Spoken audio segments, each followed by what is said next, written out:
Welcome to this SiteDocs instructional video on how to renew an expired or suspended server lease. This video assumes that you already have a login account at SiteDocs and that you have an expired or suspended server lease. In order to get started, you'll want to open a browser window and go to sitedocs.com and then log in with your SiteDocs account.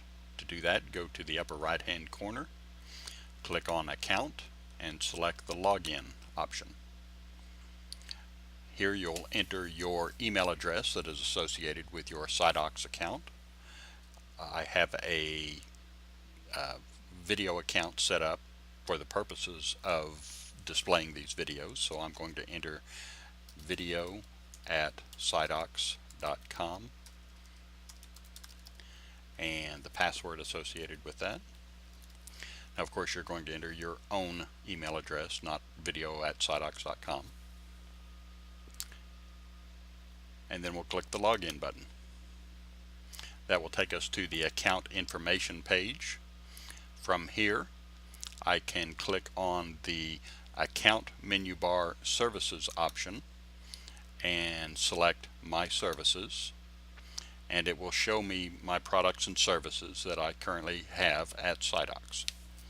We see here that there is one product here, an IBM AIX LPAR, that is in a suspended state. An LPAR or VM that is in a suspended state can be renewed, and so to do that, go to View Details and click on that button, and it will show you the information associated with that LPAR or VM. It tells me that it's in a suspended state and it is currently has 2 processors and 4 gig of memory associated with that. If I scroll down on that page, I can see there is an option there to renew a server lease. Some of the configuration options associated with renewing a server lease include the time to lease. I can select the amount of time that I want to renew this server, and I can do that in terms of days or weeks or as long as a month. I'm going to select 4 days here. I want to add 4 days, or I want to renew this server lease for an additional 4 days. So I'll select 4 days, and I can change the number of processors that are associated with this server if I wanted to do so here. I could add processors. I can also add memory. I'm going to leave those at what their previous values were, and then click on Renew Server Lease. That brings me to the order summary page, where I can continue shopping if I wanted to add additional things to my shopping cart. I'm going to just click Checkout for the purpose of this video.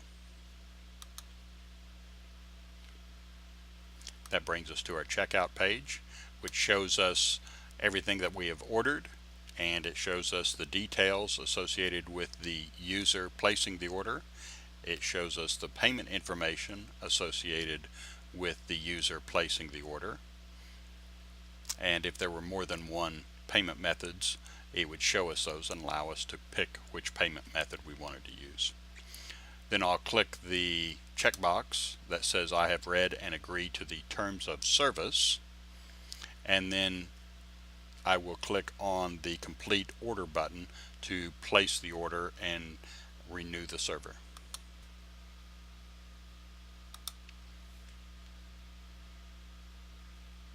Now the order has been placed to renew the server, and we see the order confirmation page, and we see the order confirmation number. From here, I can go back to the account menu bar, click on Services and My Services, and we see now that there are 2 products listed under My Products and Services. The first one is the original LPAR in the suspended state, and we see now that we've added a new product, and it is in a pending state. This new product will be the renewed server, and this takes a few minutes to complete. So while this is completing the renewal of the services, of the server, I will pause the video and we'll come back to this once the renewal has been completed. Resuming the video after the renewal request has completed, we see that on this page we see our original LPAR in the suspended state. We see the new LPAR that was renewed still in a pending state. So we will go to the refresh button and refresh this page, and we'll now see that we have one LPAR, same server name, and it is now in an active state. So let's go look at the details of that now. We see the LPAR in an active state. We see that it was leased for the 4 days that we selected for the renewal time.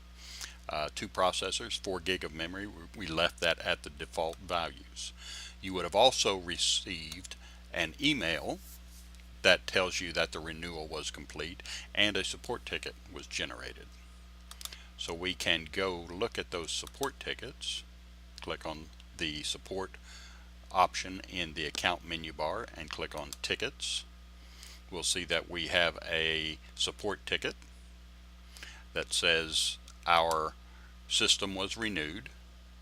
We received a request to renew that system and that it was completed. If we had a problem, we could open a support ticket.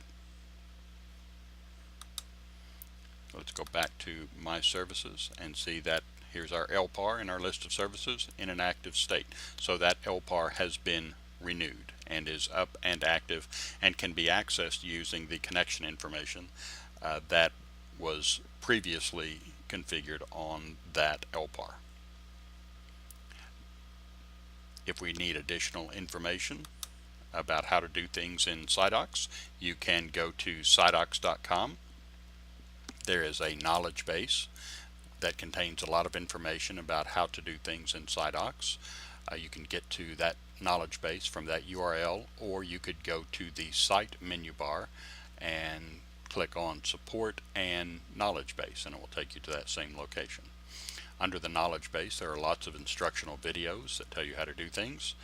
There's a list of services that SiteOx provides, and there is a lot of how do I do things, how-to documents at SiteOx. So you can look at those articles to determine how to perform a variety of technical tasks. That is the end of this video. Thank you for listening and watching.